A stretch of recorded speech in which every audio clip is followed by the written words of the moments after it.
O tema que nós vamos partilhar é, Cícero falou no início, Jesus Cristo ressuscitou, está vivo.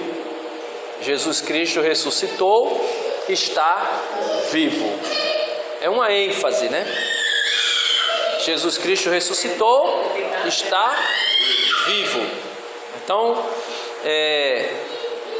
pegue aí São Lucas, capítulo 24, vamos ver a partir do versículo 1, que diz assim: no primeiro dia da semana, muito cedo ainda, elas, as mulheres, foram ao sepulcro, levando os aromas que tinham preparado. Encontraram a pedra do túmulo removida, mas ao entrar, não encontraram o corpo do Senhor Jesus. E aconteceu que, estando perplexas com isso, 2 homens se postaram diante delas, com vestes fumegantes. Cheias de medo, inclinaram o rosto para o chão. Eles, porém, disseram: por que procurais entre os mortos aquele que vive? Ele não está aqui, ressuscitou. Lembrai-vos de como vos falou quando ainda estava na Galileia. Então, ele ressuscitou. Não está aqui. Aqueles 2 homens eram 2 anjos que disseram para aquelas mulheres: por que vocês procuram entre os mortos aquele que está vivo? Então, meus irmãos, minhas irmãs, a ressurreição do Senhor, ela não é uma fábula, como por exemplo a Branca de Neve com os 7 anãos, né, a Bela e a Fera, ou qualquer outra que a gente conheça. Não é uma fábula, não é uma historinha ilustrativa de alguma coisa. A ressurreição de Jesus, ela é um fato real, né? Um fato real. Não podemos dizer que é um fato histórico, porque, por exemplo, Dom Henrique Soares da Costa, ele me ensinou algo bem interessante e que eu fui experimentar quando eu comecei a meditar o catecismo da Igreja Católica falando sobre a ressurreição. Dom Henrique vai dizer que a ressurreição não é um fato histórico, porque ela não aconteceu aqui na história, nesse mundo.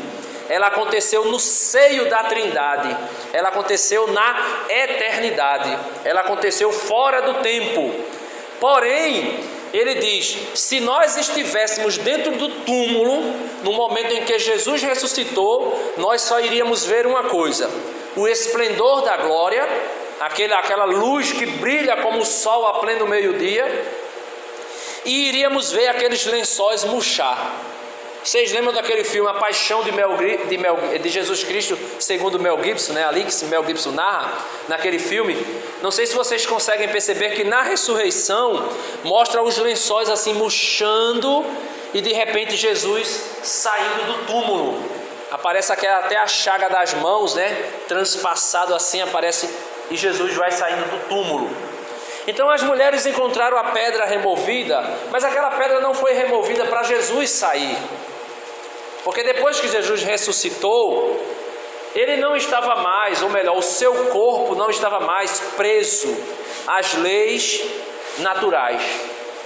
Então ele poderia, veja, estando eles com as portas fechadas, com medo dos judeus, Jesus entrou no lugar que eles estavam, com as portas fechadas. Jesus entrou e mostrou, né, soprou sobre eles o Espírito Santo e mostrou o seu lado, a sua mão aberta para Tomé, que duvidara. Então, o evento da ressurreição acontece no seio da Trindade, na eternidade, mas ele se manifesta na história. para fazer se cumprir, versículo 6. Ele não está aqui, ressuscitou. Lembrai-vos de como vos falou quando ainda estava na Galileia. É preciso que o Filho do Homem seja entregue nas mãos dos pecadores, seja crucificado e ressuscite ao terceiro dia. Então Jesus manifesta no tempo aquilo que o tempo era incapaz de contemplar, a sua ressurreição. Essa ressurreição é tão grandiosa, tão maravilhosa, tão esplêndida, que a igreja celebra como a oitava da Páscoa. 8 dias para celebrar um só dia e um só acontecimento que foi manifestado naquele primeiro dia. No primeiro dia, versículo 1 aí, no primeiro dia da semana, muito cedo ainda, elas foram ao sepulcro, levando os aromas que tinham preparado, e encontraram a pedra do túmulo removida. Então a pedra não estava mais ali, mas não foi para que Jesus pudesse sair do túmulo, foi para servir de testemunha. A pedra é a primeira testemunha da ressurreição de Cristo para aquelas santas mulheres, Maria de Madalena, Maria e a esposa de Cleofa, se eu não me engano, né? Que ele vai dizer em outra passagem. Então, aquela pedra é a manifestação, ou melhor, a testemunha da ressurreição do Senhor. Depois, ela volta e diz, olha, o túmulo está vazio. Aí Pedro corre também João, o discípulo amado era mais jovem, correu mais depressa, chegou primeiro, viu o túmulo aberto, mas não entrou, ficou olhando de fora. Aí depois diz assim, depois Pedro chegando, entrou e viu que estava tudo vazio, viu apenas os lençóis que estavam no lugar à parte e as faixas de linho no chão. Aí Pedro vê o sepulcro vazio, a segunda testemunha da ressurreição de Cristo, o sepulcro vazio. E João diz assim, no Evangelho de João diz, e eles vendo, creram no Senhor. Creram no quê? Ao terceiro dia ele ressuscitará. Quando Jesus diz assim para o bom ladrão, hoje mesmo estarás comigo no paraíso. Veja que quando Jesus morre, algo grandioso acontece. Jesus está morto, o corpo ainda está na cruz, depois é levado para o sepulcro, mas a alma humana e espiritual de Jesus, unida ao Verbo eterno, a segunda pessoa da Santíssima Trindade, e ainda unida também ao corpo, e é por isso que o corpo não apodrece e ressuscita, não experimenta a corrupção. Jesus vai aos infernos, ou seja, a mansão dos mortos, para proclamar a vitória sobre a morte, a Adão e aos justos do Antigo Testamento. E ao mesmo tempo, ele consegue fazer com que o bom ladrão, naquele mesmo dia em que ele morreu, ele consiga contemplar o céu. Então isso está acontecendo fora do tempo, e algumas manifestações é realizada no tempo para que a gente possa experimentar daquela grandiosidade que está acontecendo. E por que isso aconteceu, meu irmão? Veja aí Apocalipse capítulo 1. Apocalipse capítulo 1, versículo 17. Por que isso aconteceu? Porque tudo isso aconteceu. Ele diz aqui, versículo 17 do Apocalipse, João diz, ao vê-lo, caí como morto.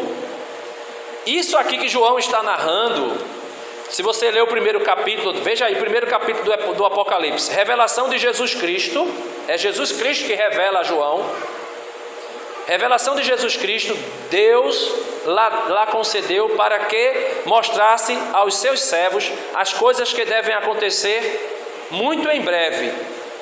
Ele a manifestou com sinais por meio de seu anjo, enviado ao seu servo João, ao qual atestou tudo quanto viu como sendo a palavra de Deus, e o testemunho de Jesus Cristo. Feliz o leitor e os ouvintes destas palavras, Feliz o leitor e os ouvintes das palavras destas profecias, se observarem o que nela está escrito, pois o tempo está próximo. Então, João recebe essa revelação. Dom Henrique vai dizer que quando Jesus morre, João, depois que Jesus já tinha ascendido aos céus, é arrebatado em espírito para contemplar as coisas do céu. E ele encontra Jesus ressuscitado entrando no céu. E ele vai dizer, ao vê-lo, João diz, versículo 17 que a gente está lendo, ao vê-lo, caí como morto aos seus pés. Ele, porém, colocou a mão direita sobre mim, assegurando, não temais, eu sou o primeiro e o último, o alfa e o ômega, o vivente. Estive morto, mas eis que estou vivo pelos séculos dos séculos, e tenho as chaves, ou seja, o poder. Lembra que ele disse a Pedro, eu te dou as chaves, ou seja, eu te dou o poder de ligar e desligar. Ele diz, eu tenho o poder da morte e do Hades, da mansão dos mortos. Então ele tem a chave, ele tem o poder sobre a morte, ele tem o poder sobre a mansão dos mortos, ele tem o poder sobre Satanás, ele tem o poder sobre o pecado. São Paulo vai dizer assim, que São Paulo vai dizer que Jesus diz assim, morte, onde estás, ó morte? Aonde está o teu aguilhão, ó morte? O aguilhão é o pecado, porque ele venceu a morte. Esse evento não é um evento qualquer. Esse fato da ressurreição de Cristo não é um fato qualquer. Um padre aí muito famoso nas redes sociais disse assim, se encontrassem o corpo de Cristo, eu ainda continuaria acreditando que ele ressuscitou, porque ele está ressuscitado no meu coração. Não, se eu encontrasse o corpo de Cristo, eu jogaria tudo para lá, desistiria de tudo, porque não teria sentido nenhum. Nada teria sentido, nada do que nós estamos fazendo aqui, nada do que nós vivemos em Deus teria sentido. Pega aí 1 Coríntios 15, versículo 11. Se encontrássemos o corpo de Cristo, meus irmãos, nada teria sentido. Por quê? Porque ele não teria ressuscitado. Quando você ouvir alguém dizer assim, eu sei que ele está vivo no meu coração. Não, ele não está vivo no seu coração. Ele pode estar porque ele habita o seu coração. Mas ele está vivo verdadeiramente, sentado no céu glorioso, verdadeiramente. Ele diz assim, eu sou o vivente, estive morto, mas agora vivo e não morro mais, vivo para sempre. Então ele não tem essa, ressuscitou no meu coração, ele está vivo no meu, não, ele está vivo no céu. E como ele é Deus, ele abarca tudo, o céu, a terra e tudo que a gente puder imaginar, porque ele é Deus. A sua glória preenche toda a terra, como diz o salmista. E porque se encontrássemos o corpo de Cristo, nada teria sentido. Veja o que São Paulo diz aqui, versículo 11, 1 Coríntios 11. Por conseguinte, tanto eu como eles, eis o que proclamamos. Aqui ele está falando dos apóstolos e ele, né? Eis também o que acreditastes. Ora, se se proclama que Cristo ressuscitou dos mortos, como pode alguns dentre vós dizer que não há ressurreição dos mortos? Porque ele começou a falar da ressurreição dos mortos. Aí alguns começaram a dizer, não tem ressurreição, os mortos não ressuscitarão. Aí ele vai e diz, se não há ressurreição dos mortos, também Cristo não ressuscitou. E se Cristo não ressuscitou, vazia é a nossa pregação. O que é que eu estaria fazendo aqui? A minha pregação aqui, a pregação dos apóstolos, a pregação da igreja, aquilo que a igreja anunciou domingo agora e continua anunciando essa semana toda. Se você ler os evangelhos durante a semana, você vai ver que está todos eles falando da ressurreição. A oitava da Páscoa, ou seja, 8 dias proclamando a plenos pulmões, Jesus está vivo, ele ressuscitou verdadeiramente, aleluia, aleluia, ele ressuscitou. Ele diz: seria em vão, seria vazia a nossa pregação. Aí ele diz: vazia também seria a vossa fé. Acontece mesmo que somos falsas testemunhas de Deus, pois atestamos contra Deus que Ele ressuscitou a Cristo, quando de fato não ressuscitou, se é que os mortos não ressuscitam. Pois se os mortos não ressuscitam, também Cristo não ressuscitou. Porque nós, meus irmãos, temos que crer que ressuscitaremos. Creio na ressurreição da carne, na vida eterna. Amém. E ele continua: e se Cristo não ressuscitou, versículo 17, e se Cristo não ressuscitou, ilusória é a vossa fé, ainda estáis nos vossos pecados. Por conseguinte, aqueles que adormeceram em Cristo estão perdidos. Adão, Abraão, Isaque, Jacó, Débora, Baraque, Gideão, Sansão, Salomão, Pedro, Paulo, Barnabé, Timóteo, Silas, Maria Madalena, Maria mãe de Jesus, todos, seria inútil. E se Cristo não ressuscitou, ilusória é a vossa fé, ainda estáis nos vossos pecados. Por conseguinte, aqueles que adormeceram em Cristo estão perdidos. Se temos esperanças em Cristo somente para esta vida terrena, somos os mais dignos de compaixão de todos os homens. Mas não, Cristo ressuscitou dos mortos, primícias dos que adormeceram, ou seja, o primeiro a ressuscitar. Jesus foi o primeiro a vencer a morte. Não deles, mas ele ressuscitou Lázaro, ele ressuscitou a filha de Jairo, ele ressuscitou o jovem filho da viúva de Naim. Aquelas pessoas foram reanimadas. Entre aspas, se usa a expressão ressuscitada, mas foram reanimadas, foram trazidos de novo para esta vida, mas voltaram a morrer.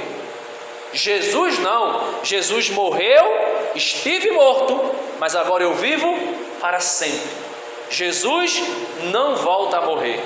Jesus é o primeiro a ressuscitar para nunca mais morrer. E ele vai dizer: mas Cristo ressuscitou dos mortos, primícia dos que adormeceram. Com efeito, visto que a morte veio por um homem, Adão, também por um homem vem a ressurreição dos mortos.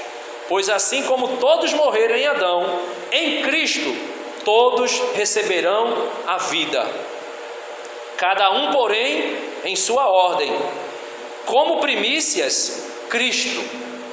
Depois aqueles que pertencem a Cristo, por ocasião da sua vinda. A seguir haverá o fim, quando ele entregar o reino a Deus Pai, depois de ter destruído todo o principado, toda a autoridade, todo o poder. Pois é preciso que ele reine até que tenha posto todos os seus inimigos debaixo dos seus pés. O último inimigo a ser destruído definitivamente será a morte, pois ele tudo pôs debaixo de seus pés. Mas quando ele disser tudo está submetido, evidentemente ele excluir-se-á aquele que tudo lhe submeteu. Então ele vai excluir-se da sua submissão e o Pai também estará excluído dessa submissão. E quando todas as coisas lhe tiverem sido submetidas, então ele mesmo, o próprio Filho, se submeterá àquele que tudo lhe submeteu, para que Deus seja tudo em todos. Então, meus irmãos, minhas irmãs, a ressurreição é um fato. A ressurreição de Cristo é um fato verídico, é um fato real. E essa ressurreição de Cristo nos liberta da morte. A morte não tem mais poder. Veja, Jesus no discurso da Eucarística, ele vai dizer: todo aquele que comer a minha carne e beber o meu sangue, ainda que esteja morto, viverá. E aquele que estiver vivo não morrerá jamais. Então Jesus já estava falando aí não somente da morte, né? não falando apenas da morte física, mas da segunda morte, da condenação eterna. Então nós precisamos deixar cair no nosso coração essa verdade. Jesus Cristo ressuscitou e está vivo. Não está vivo somente no meu coração. Não está vivo na minha ideia, como uma filosofia, como um pensamento. Não está vivo, sei lá, como muita gente diz assim: está vivo no sentido de que é uma história que nos traz esperança ou coisa e tal. Não, ele está vivo verdadeiramente, aleluia. Ele está vivo e vive para sempre, aleluia. E que bom, né, Jéssica? Maravilhoso. Por quê? Porque ele nos liberta das nossas paixões.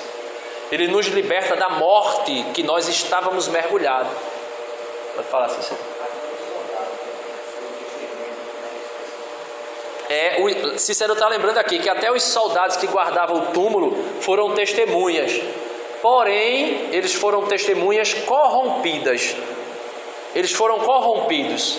Os líderes políticos disseram assim: olha, cala a boca, não contem nada disso a ninguém, ao contrário, está aqui dinheiro. Vocês agora vão dizer que os discípulos dele vieram à noite enquanto vocês dormiam e roubaram o túmulo. E se essa história chegar ao ouvido do governador, deixa com a gente, que a gente vai lá, conversa, resolve e diz assim: e esse fato, o evangelho de ontem, e esse fato ficou conhecido até os dias de hoje. Para os judeus. E muitos judeus não acreditam na ressurreição de Jesus. Alguns creram, né? José de Arimateia, Nicodemos e alguns outros, mas nem todos creram. Eu fazia a reflexão do Evangelho segunda-feira e eu dizia: a primeira tentativa de fazer da ressurreição de Cristo uma fake news, uma falsa notícia. Tentaram fazer isso com a ressurreição de Cristo. Se tentaram fazer dessa notícia, ou melhor, dessa nova notícia, uma fake news, uma mentira, o que não tentarão fazer conosco? Olha, eles disseram assim: nós precisamos matar esse homem antes de Jesus morrer. E temos também que matar Lázaro. Porque, por causa da ressurreição de Lázaro, muitos judeus estão crendo nele. Então nós, quando testemunhamos a ressurreição de Cristo, somos alvos de Satanás. Somos alvos dos inimigos da igreja, dos inimigos de Cristo, dos inimigos da fé em Cristo Jesus. E eu queria que você pudesse ir ficando em pé, para a gente concluir rapidamente esse momento, e podermos verdadeiramente deixar cair no nosso coração essa verdade de fé, essa certeza de fé, que Cristo verdadeiramente ressuscitou, que Cristo verdadeiramente está vivo no nosso meio, que Cristo verdadeiramente é a fonte da nossa esperança. Diga para você mesmo aí, bem rapidamente assim comigo: meu Senhor Jesus, confirma em mim, no meu coração, na minha mente, na minha alma, que o Senhor esteve morto, mas agora vive e vive para sempre. Eu creio, Senhor, mas aumentai a minha fé. Eu creio, Senhor, mas aumentai a minha fé, para que eu possa proclamar, para o mundo ouvir, que o Senhor ressuscitou, verdadeiramente ressuscitou e está vivo e não morre mais. Amém.